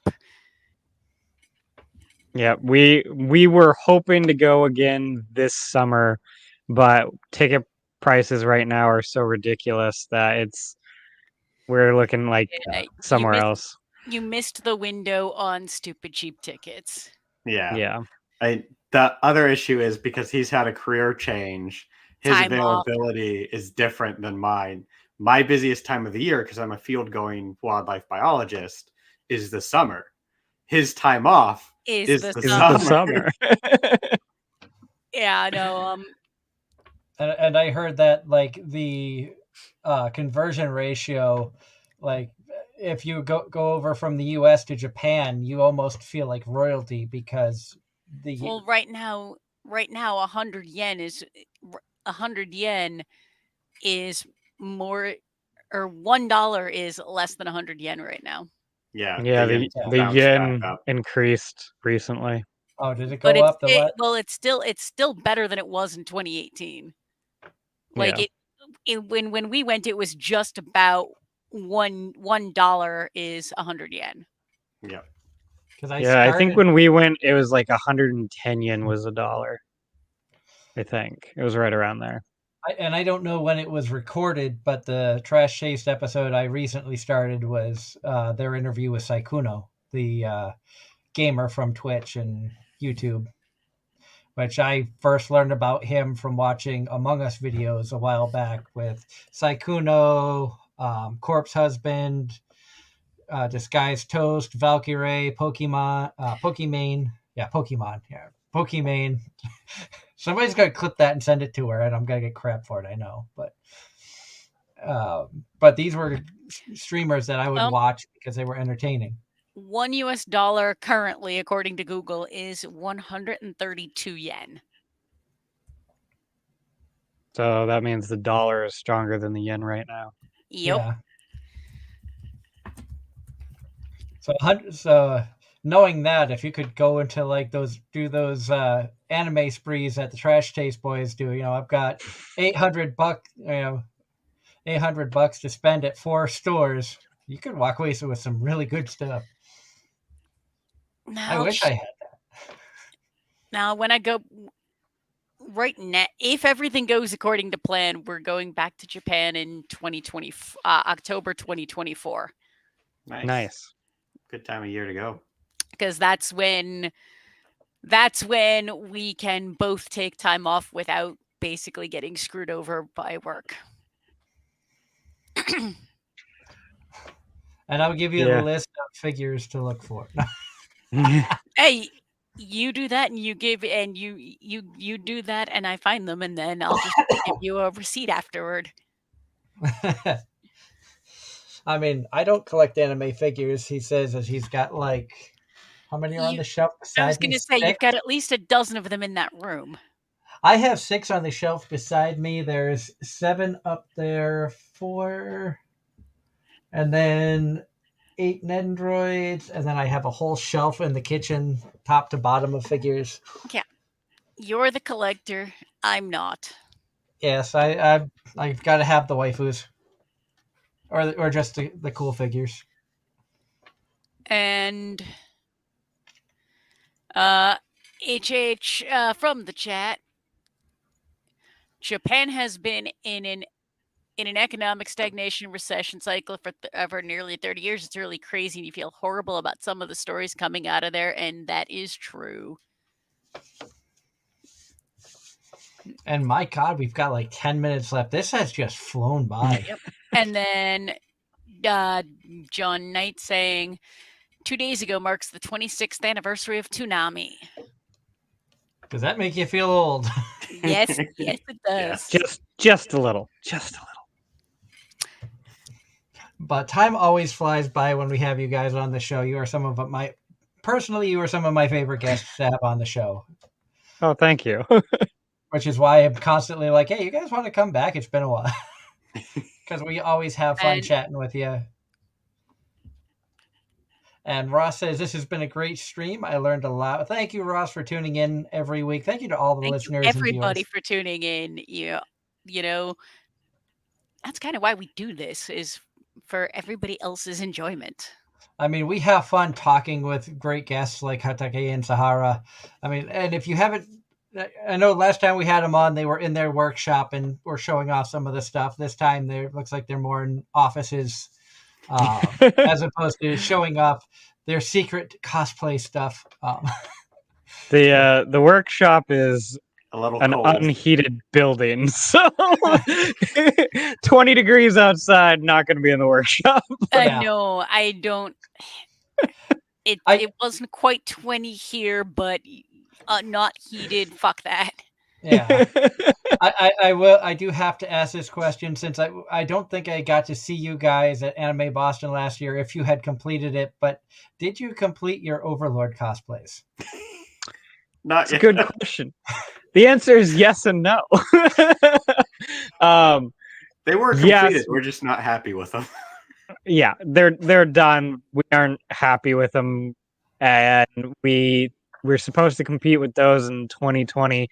That convention got canceled, so then naturally we make something else because the times are different. And we plan to go back and remake those outfits because we've definitely learned a lot since we made those. And we just haven't remade them. But the ones we originally made are done. They're just not up to your current standards. Correct. Yeah. Again, as a creator, you hate what you've created within minutes or months of the finish time. So that's standard art. That's standard artist, I should say. Mm-hmm. Yeah.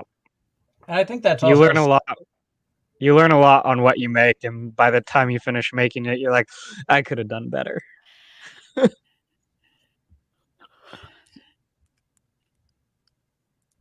I am somewhat of a perfectionist, so I understand this.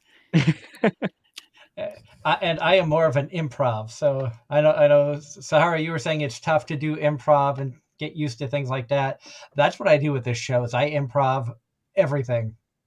Sometimes even like leading up to shows, I'm like, what are we going to talk about tonight? We'll figure it out once we go live. And that's one thing that's always been tough about bringing guests on, is especially voice actors. A lot of them ask for a set question list beforehand, which once I tell them we are 100% improv show, non-attacking, usually like, oh, okay, whatever. Because I know there are some talk shows that just dive bomb you with questions and you feel like you're under attack. And I've never wanted this show to feel this way. I'd rather look like an idiot on the air and everybody have fun than have a guest feel like they were attacked. And there are nights. There was a couple of instances with voice actors where we spent the entire night talking about board games and D&D. That was unreal. And That's knowing awesome. knowing you guys enjoy cosplaying from games, how long before we see you doing Genshin Impact cosplay? Oh, God. I've never played Genshin Impact, so I would have no point of reference. I only asked because we've had that voice actor on, that one on. All right. So what favorite? We've talked about anime likes and dislikes. What's your favorite video game? Ooh, man, there's so many good ones. Classic would be like Knights of the Old Republic. That was a great game. Monster Hunter Rise obviously is a really big one right now. Horizon Zero Dawn, great game. Yes. Yeah, I would say. Did you play Forbidden West? We're like halfway through it. It was fantastic. Nice. Yeah, I would say like storytelling video game Horizon Zero Dawn would probably be my favorite right now. And if you want to go Tales of Abyss, Tales of Symphonia was good. If you want to go back to what I spent a lot of time playing, Halo 3 and Halo Reach were really good. Haven't had a good one since Halo Reach, but we can still love Halo Reach and Halo 3. I do not remember if ODST came out before or after Reach. Before. I would argue that Halo 4 was the first piece of shit one. Yeah. Yep. Halo 4 was bad. When Bungie was no longer the production studio. Yep. 4, 5, and 6. Because I played everything up. I played every Halo game that was put out by Bungie. And question that came in from the chat: what class would you pick in D&D? From Tyler Reed. God. I typically go rogue. I really like DPS, so monk. I've done literally everything. I've done literally everything in D&D. For 5th edition, the only classes I haven't played in a campaign yet are Barbarian and Cleric. They even made you a healer in one game. That would not have been my first choice, but I know why. I know why he did it. Why that was chosen. Yep. And you couldn't do anything because the dice didn't like you that night. The dice hated me that night. To top it all off. No, we were playtesting a roleplay system that somebody built from the ground up, and we had pre-generated characters, but nobody else had any roleplay experience, so I got handed the healer pre-gen. Yep. Which, fair, that's fine. I still had a blast. And it was my first real role-playing experience. Being a part of an actual campaign. It lasted 2 hours. Things probably could have gone 3 or more if I didn't roll out of my ass. Dude, beginner's luck. I kid you not. Like I used an ability that, in all honesty, should have failed, and I rolled 2 crits. Nice. And I just could not roll dice that night. It was actually one of those so bad I have to laugh about it. I think you rolled more ones in that night than you had in a while, you said. Oh yeah. But on that note, we want to give you guys a chance to promote yourself anywhere people can find you. Information about your costumes. The shameless plug section, we like to call this. The floor is yours. So we are Hatake Sahara Cosplay, or HS Cosplay for short. We are a New England-based duo of cosplayers. We compete in the master category in conventions like Anime Boston, Anime New York City, AAC. Those are the ones that we tend to go to. Those are the ones we're going to the most often right now anyways. And we can be found on both Facebook, Hatake Sahara Cosplay, and on Instagram somewhere. HS Cosplayers on Instagram. There we go. Yeah, we thank you guys so much for joining us tonight. It's always a pleasure chatting with you guys. Hopefully, we have a chance to meet up at AB over the weekend. At some point, we'll try to figure out it. There's so much going on, and anybody who has not been to Anime Boston, the convention center is really good sized, and it's very easy that even if you have a planned meetup area, you could miss each other. Yes. So hopefully we'll be able to see each other there. And I wish you guys the best of luck in competing in the Masquerade this year. This time, get first place. That's the dream. Good Thanks for luck. having us. We always enjoy coming on. Good luck with the Masquerade, and hopefully we'll see you there. And wouldn't you know it? No technical issues tonight. For once. For once. For those of you wondering why I had to say that, every time they came on, whether it was with Hazy Radio or Blog Talk before we switched over to YouTube, we always had technical issues somewhere. A connection issue, a mic goes out, something stupid would always happen. So they felt they were cursed whenever they came on the show. They're like, it's a Hatake and Sahara. my phone didn't even cut out while I was driving. So everything went well tonight. So maybe the curse is over. Maybe. We'll find out. And Darren isn't dead, Ross. And the best part about it is, he goes, except for Darren going to sleep, but he deserves it. And then Darren comments right at the end as that came up, which is hysterical. So I hope everybody has a wonderful night. Stay safe out there if you've been dealing with any of this inclement weather that's been going across the country. We hope everybody is safe. Have a wonderful weekend, and we'll see you right back here again next week with more Anime-Zing Radio on Facebook, Twitch, and YouTube. Have a good night, all. See you later. All right.